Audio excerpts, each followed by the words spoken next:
Zapraszam Cię na dwie ormiańskie imprezy. Najpierw do domu mojego przyjaciela Sargiza, gdzie z jego żoną i dziećmi zjemy tradycyjny ormiański posiłek, a później na typową ormiańską domówkę zorganizowaną we wtorkowy wieczór.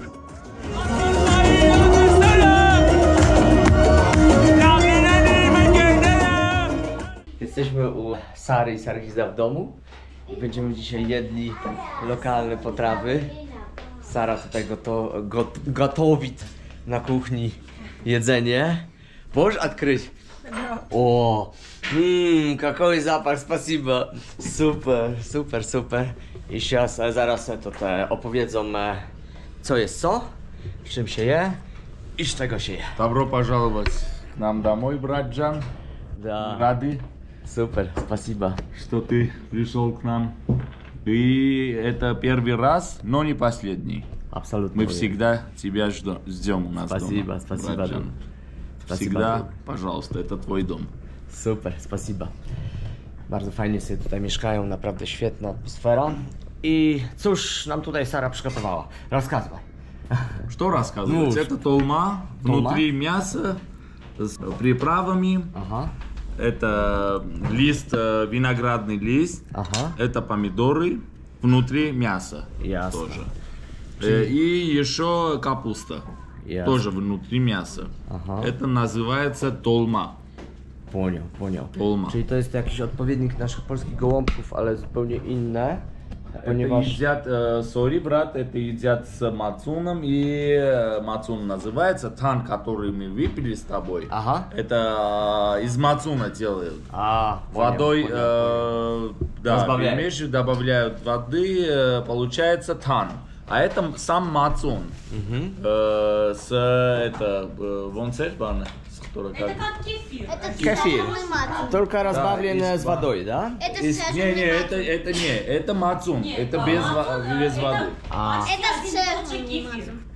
мацун. Кисломолочный продукт. Они Сжженный мацун. aha, Банок, внутри чеснок aha. и толму едят с мацуном. Jasne, czyli to jest taki rodzaj sosu, który jest przygotowany razem z trzostkiem, czyli na ostro. I tym właśnie się polewa tolma, da? Это называется. Долма. Tolma. Tolma, czyli takie trzy rodzaje gołąbków. Pierwsze są zawinięte w liść winogronu, drugi to jest kapusta, czyli bardzo podobne do gołąbków, i trzeci zawinięty w pomidor, czyli taki zapiekany pomidor z ryżem i mięsem. A какой вид мяса внутри? Говядина. Говядina. Говядina, еще czyli... лист там есть. Da. Czyli wołowina po prostu. I jeszcze ryż, tak. To, co mnie urzekło, to jest to. To jest to suszone mięso. Wołowina. Бастурма и суджух. Pasturma i suczuch. One są otoczone przyprawami, bardzo takimi Это aromatycznymi. тоже из говядины. Da. A czym oni отличаются? Ну, разные, по-разному их готовят. По-разному. Czyli inaczej. Это с солем, это без соли. Jasne, poнял. Znaczy to one są po prostu inaczej przygotowywane i dlatego się inaczej nazywają. A, Jedna jest z solą, druga bez soli. Фаршированное мясо это просто кусок мяса, его понял. так висят, Jasne. с солью режут перемешают, да, и Ага. так висят, остается некоторое время, A? Это не вареное. A. не вареное. Это сушеные просто, да? Да, сушеное, Сушеное. но там очень много соли, и Соли. оно никогда не портится. A.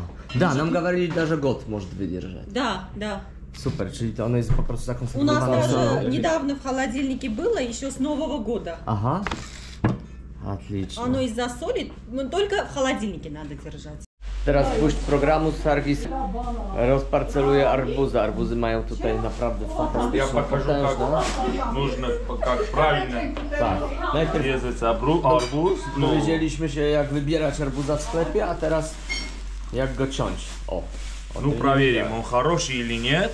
Я думаю, ты был уверен, что он хороший, да. To хороший. Смотри, такой огромный. Да.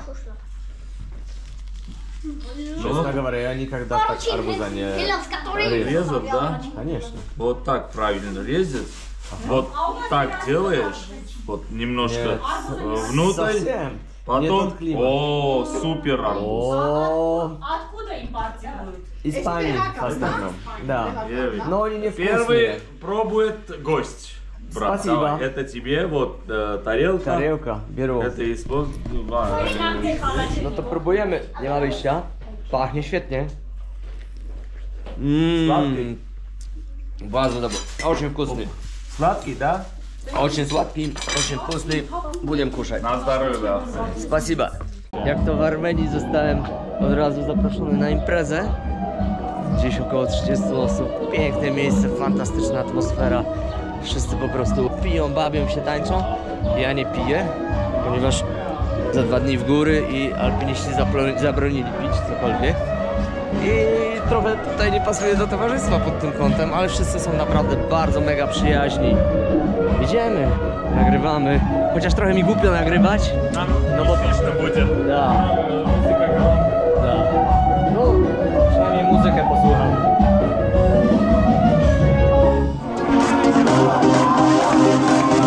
Asışlar hava, asışlar hava. Ben sineni arayacağım burası, asışlar hava. Havam böyle, ben bulamam, laf yemeği var. Sanmam her şeyi, işirden korksam.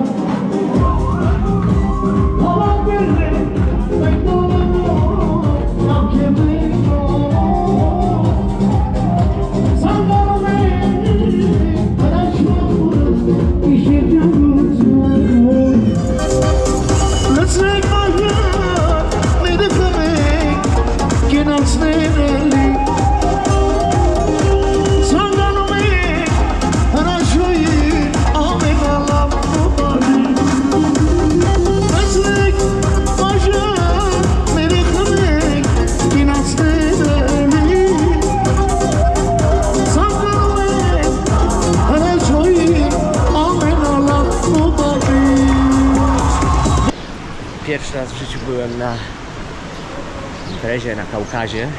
Zostałem zaproszony na taką typową domówkę.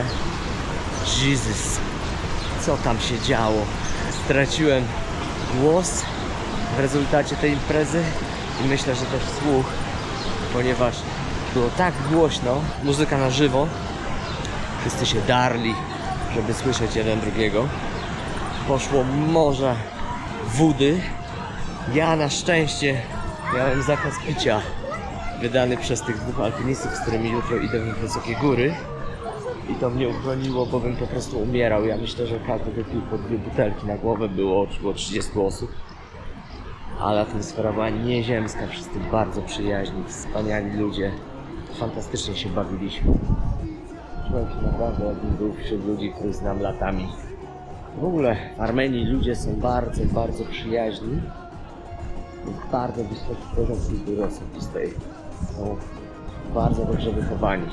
Pierwszą, najważniejszą rzeczą, to się tutaj nie przeklina. Przyjeżdżają Rosjanie, przyjeżdżają Ukraińcy, bluzgają i tego bardzo nie lubię.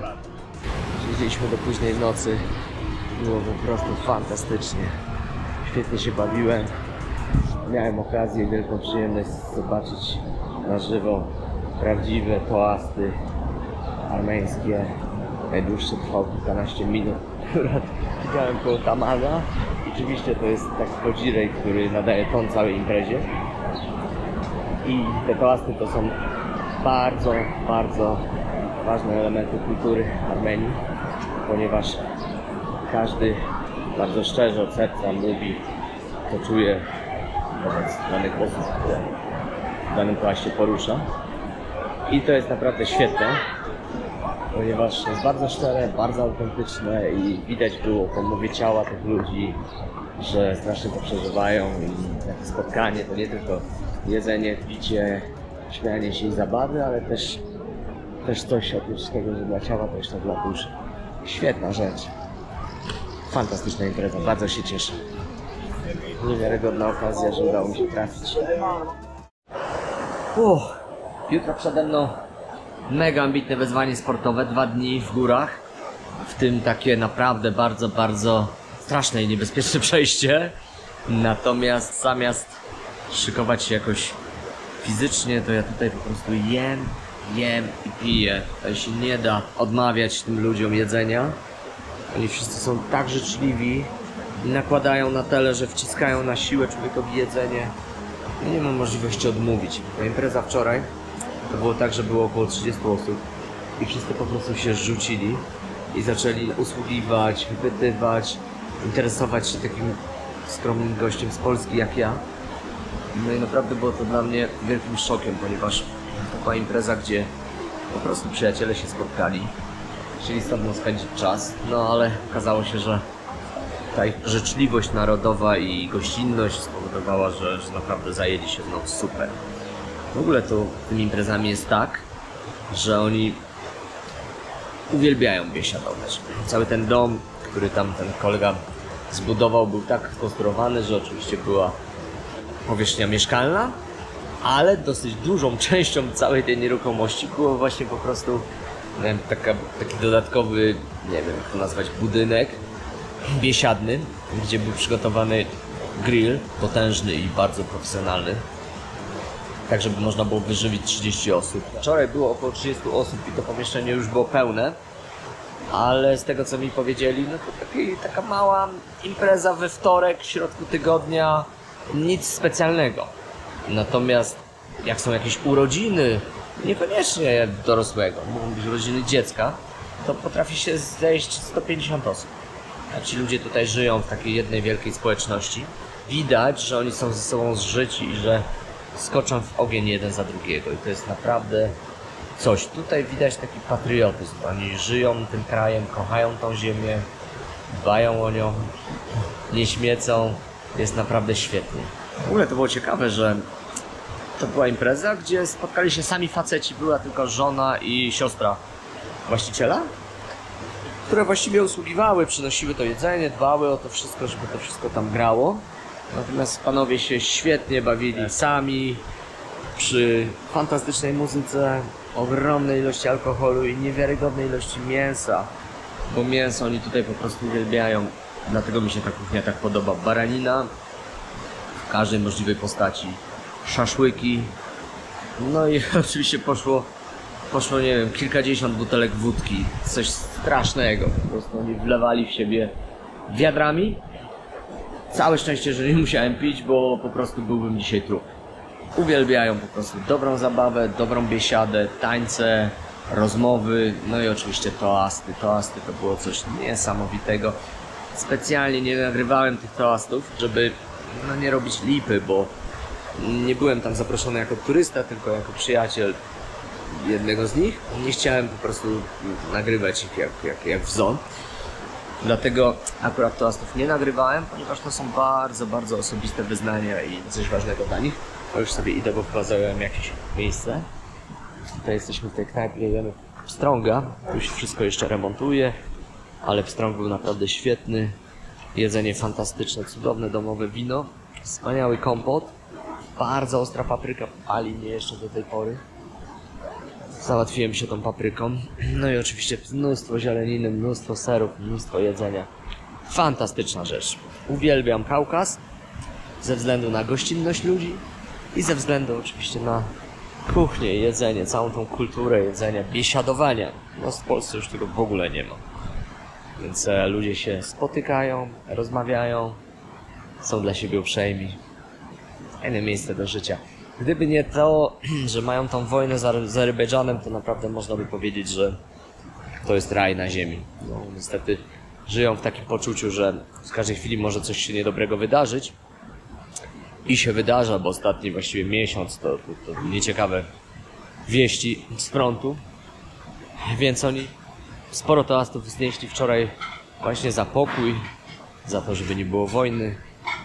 Niech te słowa padały. Ja niestety nie rozumiałem, ponieważ to było po armeńsku, ale tłumaczyli mi to na rosyjski, no i mniej więcej zrozumiałem, o co chodzi. Natomiast najważniejsza była mowa ciała, gestykulacja, te emocje wszystkie, które tworzyły całą tą atmosferę. Dlatego też nie nagrywałem tego, bo troszkę byłoby to wchodzenie w butach, w ich prywatność. Ale naprawdę warto coś takiego zobaczyć, warto coś takiego przeżyć. Bardzo się cieszę, że miałem możliwość wzięcia udziału. Jestem tutaj, no tu jaszczurek w ogóle. całe mnóstwo. Nawet się za bardzo nie boją. Boją się. Jutro zmieniam stanery, zmieniam klimat. Ostra akcja górska. Góra pozornie bardzo łatwa, około 4000 metrów, czy więcej. Natomiast ten ostatni odcinek to jest jakiś mega turbo hardcore. Ja nie wiem, jak ja dam radę, bo mam potężny lęk wysokości. Przepaść z lewej, przepaść z prawej. Wąska ścieżynka usypana z takich kamieni, które się obsypują. W lecie jest tam bardzo niebezpiecznie i wszyscy się boją tamtędy chodzić. A teraz jest po prostu bardzo mokry śnieg, który nie utrzyma nikogo. Wprost przeciwnie, obsypuje się i tworzy dodatkowe zagrożenie. Nie mam jakiejś napinki, żeby zdobyć ten szczyt. Jeżeli ocenię, że rzeczywiście jest to ponad moje siły i ponad moje nerwy przede wszystkim, to odpuszczę. Ale spróbuję oczywiście. Wraz z lokalnym przewodnikiem górskim oraz doświadczonym alpinistą zapraszamy Cię na zdobywanie najwyższego szczytu Armenii, góry Aragac.